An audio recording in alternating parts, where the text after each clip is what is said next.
50 से 60 हज़ार वाली जो आपकी भैंस है उसको कैसे आप 1.25 लाख की बना सकते हैं? यही तो नुस्खा है। आइए परिचय करवाता हूं मैं कुछ ऐसी ही चीज़ों से जो कि आपके घर के आसपास और आपके आड़ोस पड़ोस में ही वो चीज़ें मिल जाती हैं और ये बिल्कुल फ्री का सा नुस्खा होता है। इनको अपना करके आप अपने पशु की कीमत को बहुत अच्छा बढ़ा सकते हैं। पशु की कीमत पता है कैसे बढ़ती है? पशु की कीमत बढ़ती है उसकी गुणवत्ता के आधार पर, यानी कि उसकी जो मिल्क की कैपेसिटी है वो कितनी ज़बरदस्त है, उसका जो आर्डर है उसकी बनावट कितनी अच्छी है। इन सब चीज़ों के ऊपर ही आपकी जो मुर्रा नस्ल की भैंसें हैं या कोई और नस्ल की भैंसें हैं वो अपनी कीमत को बढ़ा लेती हैं अपने आप। तो आप इसका कोई वो नहीं होता, एमआरपी नहीं होता कि एमआरपी लगी हुई है भैंस की, लेकिन वो अपनी परफॉर्मेंस के आधार के ऊपर उस कीमत को बढ़ाती हैं। और आज मैं आपको बताने वाला हूं कि आपकी जो 50-60 हज़ार रुपये वाली जो भैंस है उसको आप कैसे 1.25 लाख रुपए तक की कर सकते हैं।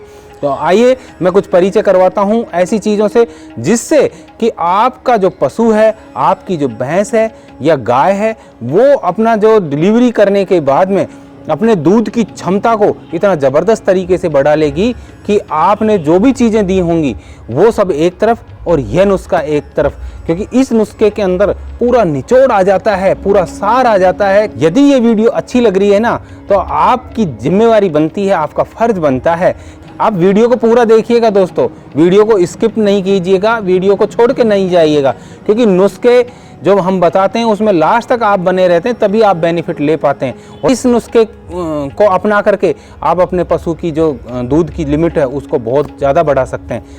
को क्या करना है, आपको लेना है 100 ग्राम की मात्रा में सतावर और 100 ग्राम की मात्रा में सौंफ। सौंफ आप हरे कलर वाली जो सौंफ होती है वह लीजिए और उसी के साथ में आपको लेना है सफ़ेद जीरा, वह भी आप 100 ग्राम की मात्रा में ले लीजिए। 100 ग्राम की मात्रा आंवला पाउडर की ओर मिलानी है। 100 ग्राम ही आपको लेना है मेथी दाना। इन सभी आइटमों को लेकर के बारीक कूट पीस लीजिए। जब बारीक कूट पीसने के बाद में उसका चूरन बन जाए, इस चूरन की जो मिश्रण है इसको आप एक पानी लीजिए लगभग 2.5 से 3 लीटर। उस 2.5 से 3 लीटर पानी को बॉईल करने के लिए चढ़ा दीजिए आग पर, और जब वह बॉईल होने लगे तो उसके अंदर ये सभी सामग्री डाल दीजिए। साथ में ही इन सामग्रियों के साथ में जो ये पपीता, जो जिस पपीते की मैं बात कर रहा हूँ, यह पपीता आपको लेना है, लेकिन पपीता आपको कच्चा ही काम में लेना है, पका हुआ पपीता कभी भी काम में नहीं लेना। आप कच्चा पपीता लीजिए। कच्चा पपीता लगभग आपका 1.5 किलो की मात्रा में होना चाहिए, 1.5 किलो वजन का होना चाहिए। उस 1.5 किलो वजन के पपीते को आप कद्दूकस कर लीजिए और कद्दूकस करने के बाद में जो कद्दूकस किया हुआ जो सामग्री है पपीते का, उसको आप उसी बॉईल होते हुए उस पानी के अंदर डाल दीजिए, उस सामग्री के अंदर डाल दीजिए। जब ये सभी सामग्रियां अच्छे से जब बॉईल हो जाएं, अच्छे से पक जाएं, और अच्छे से पकने का आपको आइडिया तब हो जाता है जब आपने जैसे 3 लीटर पानी चढ़ाया था, वह 3 लीटर पानी जल करके बॉईल हो करके जब कम हो जाता है और वह 1.5 से 2 किलो की मात्रा में रह जाता है, उस कंडीशन में आप उसको आग से नीचे उतार लें। और अब आग से नीचे उतारने के बाद में उसको ठंडा कर लीजिए। चूंकि ये गर्मियों का मौसम है तो मैं गर्मियों के मौसम के हिसाब से ही आपको बता रहा हूँ कि आपको इसके साथ में एक आइटम और शामिल करना है, और वह आइटम है, चाहे तो आप मिश्री ले लीजिए या गुलाब का गुलकंद ले लीजिए। इसकी मात्रा आपको 250 ग्राम लेनी है। दोनों में से एक आइटम ठंडा जो वो सामग्री हो गई थी उसके अंदर उस मिश्रण को मिला दीजिए, और उस मिश्रण को मिलाने के बाद में आप वो जब पूरा ठंडा हो चुका है तो ये जब सामग्री पूरी आपकी तैयार हो गई है तो अपना जो पशु है उसको शाम के वक्त जब वो दाना चारा जब खा चुका होता है तो उसको उस टाइम पे यह मिश्रण आप खिलाइए। बड़े चाव से, बड़े शौक से वो उसको खाएगा।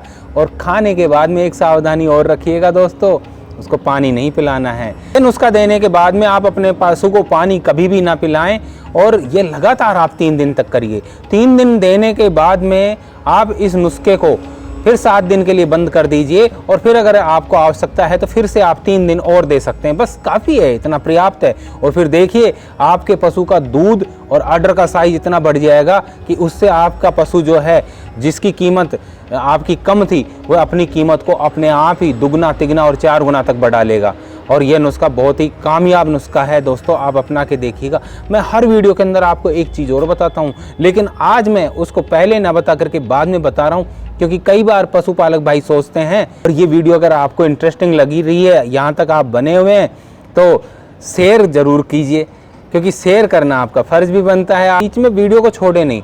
तो उसका कारण क्या होता है कि कुछ चीज़ें ऐसी होती हैं जो हम लास्ट तक बताते हैं, और लास्ट में मैं आपको क्या बता रहा हूँ, मैं हर बार हर वीडियो के अंदर पहले बताता था कि पेट के कीड़े की दवा, और मैं ही नहीं, आपको दूसरे डॉक्टर भी आपको पेट के कीड़े की दवा बताते हैं। उससे आप लोग सोचते हैं कि हर कोई पेट के कीड़े की दवा बताता है, लेकिन आज मैंने इसको लास्ट में इसलिए लिया है कि आप उस चीज़ को सुन करके उसको स्किप कर देते हैं। स्किप ना करें, ये बहुत ही ज़रूरी पार्ट है इस चीज़ का।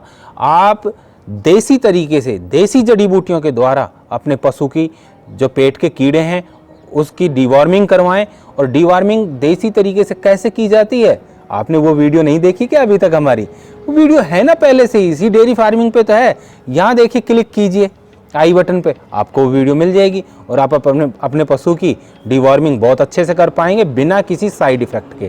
क्योंकि बाज़ार की जो दवाइयाँ होती हैं वो साइड इफ़ेक्ट भी डालती हैं, लेकिन यहाँ देसी नुस्खों से और देसी जड़ी बूटियों से मैं आपको बताता रहता हूँ। ये जो देसी जो जड़ी बूटियाँ हैं, जो हमारे पेड़ पौधे हैं, इनको ज़्यादा से ज़्यादा अपने आसपास उगाइए। आप आयुर्वेदिक जड़ी बूटियों की खेती कीजिए। उससे होगा ये कि एक पशुपालक जो है वो कौन है, वो किसान ही तो है। और जड़ी बूटियाँ कहाँ उगेंगी? किसान के घर में उगेंगी। तो किसान की ही जड़ी बूटियाँ किसान के ही काम आएंगी।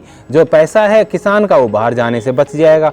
तो मेरा निवेदन है, आप अधिक से अधिक आयुर्वेदिक खेती की तरफ ध्यान दें। पारंपरिक खेती को छोड़ करके आयुर्वेदिक की तरफ बढ़ें और ज़्यादा से ज़्यादा पेड़ पौधे लगाएं, ताकि आपको इन पेड़ पौधों का लाभ मिल सके। ये पेड़ पौधे बहुत ही ज़्यादा फ़ायदेमंद होते हैं यदि इनका ठीक से सदुपयोग किया जाए। इसके बाद में जो आपको अपने पशु को जो उचित प्रबंधन करना है वह करना है उसके पानी की व्यवस्था।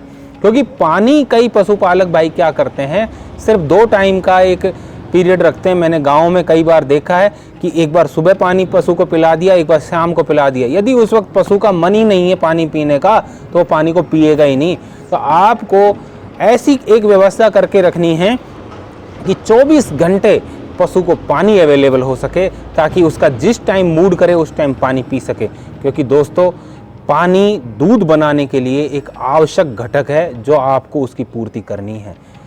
वीडियो यदि आपको अच्छी लगी है तो नीचे लाइक ज़रूर कर दीजिएगा। लाइक का बटन नीचे ही है और उसको लाइक करके ज़रूर जाएं। दोस्तों, हमारी दूसरी भी वीडियो देखना चाहते हैं तो ये साइड पे देखिए, स्क्रीन पे आपको दूसरी हमारी प्लेलिस्ट लगी हुई है, आप इनको भी देख सकते हैं। और अगर अभी तक सब्सक्राइब नहीं किया है तो आप यहाँ से भी हमें इस डेयरी फार्मिंग के लोगों से भी यहाँ से टच करके हमें सब्सक्राइब कर सकते हैं।